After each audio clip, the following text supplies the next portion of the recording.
in December last year, Elon Musk, you know, of Tesla, SpaceX, etc., had actually tweeted about this when somebody asked him about, H-1B and whether we should, can it. He said, and I'm going to read out his response to somebody who questioned this. This is Elon Musk on December 27th. The reason I'm in America, along with so many critical people who built SpaceX, Tesla, and hundreds of other companies that made America strong, is because of H-1B. Take a big step back and F yourself in the face. I will go to war on this issue, the likes of which you cannot possibly comprehend. So this was Elon Musk last December. He's been quiet in the hours since this was announced. I haven't seen him say anything, and it's entirely possible that he's turned totally MAGA.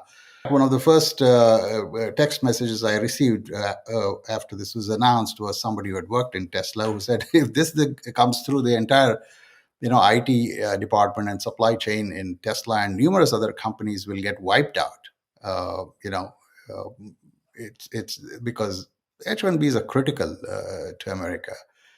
And I believe this has been done in haste. It's probably a colossal mistake. I can understand why it's been done. There has been pressure on the Trump administration to do this by a very, very small but very vocal section of MAGA activists, online activists mainly, who've been campaigning that, H-1Bs are stealing our jobs. And most of it is directed against Indians because about 70% of all H-1B visas go to people of Indian origin. Also, there's a misunderstanding that all H-1Bs are tech people. No, actually, H-1Bs go across the spectrum, and in fact, at any given time, there are about 10,000 physicians, medical graduates who are on H-1B, and a lot of them serve in rural America, in underserved areas in boondocks America, and they're absolutely critical to the American healthcare system. So I saw, I think four of them are companies, Indian companies or companies with strong ties to India. That's TCS, Infosys, Wipro, and Cognizant. But then there are 5, 6 other companies which are American or global corporations. There's Google, there's Microsoft, there's, I guess, Tesla, IBM, Accenture. So the idea, as Lutnick and Trump spelt out, is that if the corporations want H-1Bs, and if they are so good and so vital to their operations, then the corporations will pay, right? In principle, that sounds fine, because then you're weeding out, graduates or H-1B holders who are not highly skilled, who are not, vital, the so-called body shoppers, which the MAGA crowd complains about, and you're only letting in really smart, critical people. That's in principle, that sounds okay. But what it does is there are two things that happen here.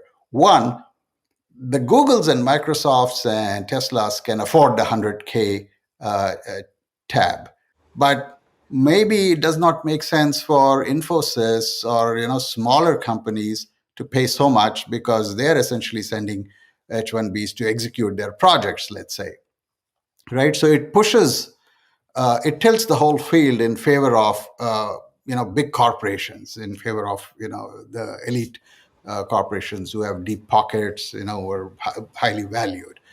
And so the system is skewed. The other impact I see is it's not like, they want to hire sort of smart, really smart people and geniuses. There's already another category of visa for really smart people. It's called the O visa, and then there's for wealthy people, there's the EB 5. So smart, wealthy people have other means of coming into US. And for that matter, I mean, if you have, if you're going to pay, 5 million for a gold card, or 1 million, for whatever the Trump The Trump gold card, yeah. gold card, it means you have, millions in the bank. You can afford to pay. And people with, millions in the bank would happily live anywhere else in the world, in Dubai, in Singapore, in India, China.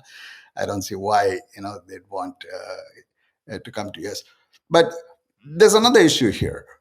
H-1B, or young people who come through that route and eventually become American green card holders in American, they're not already geniuses, who when they come in.